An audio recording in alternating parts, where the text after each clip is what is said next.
Oh, for goodness sake. Why do the noises need marine protection status? You first? The noises have been in the family for 80 odd years, and we've watched in dismay at the decline in marine abundance around the islands for many years now. The effects on the marine ecosystem are quite devastating when you see the huge influx of boats and the pressure from Auckland, all the new fishing techniques that are employed by people now, the masses of people that come to dive for scallops and the damage that's been done to the scallop bed, the huge influx of recreational spear fishermen and what they're doing to the reef system around the islands. We've done so much over the years to protect the terrestrial environment, but we've watched in dismay at the decline in the marine environment, so time has come for some change. And we have an opportunity, an incredible opportunity with the noises. We're fortunate.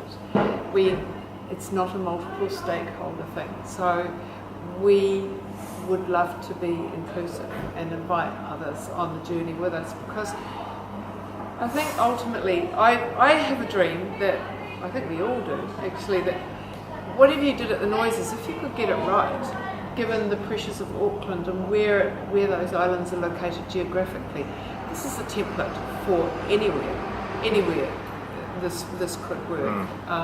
So of course it's something that you would possibly replicate around the Hauraki Gulf, but maybe beyond that. And I think it will require a legislation change, but in the meantime we can work with what we've got to get people on board and take those incremental steps toward making the changes that we really need. For sure. New Zealand's an island, it's surrounded by water. We're very proud as a nation of our clean green image and our number of national parks, which are amazing. Yet there's only 0.3% of the Hauraki Gulf region in marine protection. Something's not right. It's out of balance. We need to do something. And it's an opportunity to actually do the things that are being recommended, and that is a co-governance role with mana whenua and For sure. working with stakeholders, getting everyone to the same table and hearing everyone's voices, and benefiting from all those different bodies of knowledge, whether it's that Matauranga Māori perspective, whether it's science or whether it's our own anecdotal knowledge or the anecdotal knowledge of others who are out there. And surely we must be able to all come together, and surely we can show people the benefits For sure. of getting it right. Existing marine reserves have proved beyond shadow of doubt, not just the ones in New Zealand but overseas, that marine reserves or marine protected areas increase the abundance of fish, not just in the reserves themselves but the flow-on effect to the outer areas. So locking up a certain area into protection is not a negative situation for fishermen. Positive. It's a positive situation. So you It's a protect win-win. your bank and you live off the interest when you've got it right. Beautiful. If you had a message for the ordinary Aucklander, maybe they weren't a fisherman or they were just someone who loved Auckland and loved the Gulf, is there something that people can do to help now? I think that encouraging people to, people say they love the Gulf and they love fishing, but there's a lot in the back of your mind which I think doesn't necessarily come to the front of your mind, and that is how incredibly fortunate we are to have this, how fortunate we are to live in this country. And when you only have to travel overseas to feel that awful sense of sinking. When you're walking along a beach and you see it demarked by cigarette butts and globs of tar and plastic, we have opportunities here that don't exist overseas, and for people to recognise those and understand them, then I think they'll hopefully get on board. Maybe it's just picking up rubbish, whatever. Yeah. I would say to all you fishermen out there, fishing is a joy. Fishing's something that you do as recreation. It's not necessarily all about what you catch. It's about the experience of being out there on a sunny day. I'd just say limit your catch. Don't catch your limit.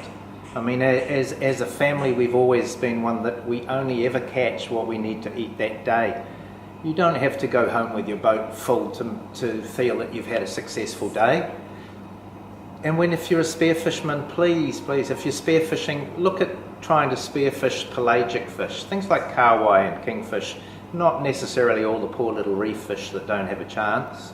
Another one doesn't swim in to take its place when it's cold. Yeah, and for you people that want to collect your scallops, I've no problem with that. We collect scallops as well, but just do it in a responsible manner. Please don't use dredges. They're a thing of the past. They totally destroy scallop beds. They totally destroy the benthic environment, all the other marine ecosystem that surrounds the scallops, and that should not be used. Commercial dredges should not be used, but you have a chance as recreational fishermen to stop this barbaric practice, really, and the practices of gill netting over reefs and things. I'm not specifically talking about the noises, but anywhere in New Zealand, those practices should be gone. And it should be up to you to be responsible, to free dive for scallops if you can. Okay, use scuba, but only ever catch your limit, and just respect the environment that you're fishing in.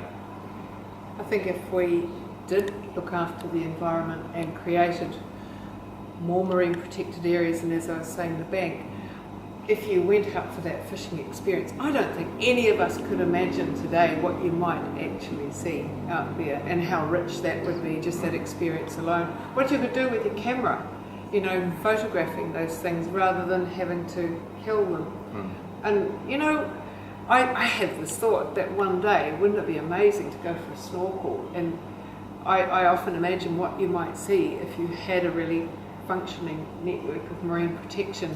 And I think probably I can't, is the truth of it.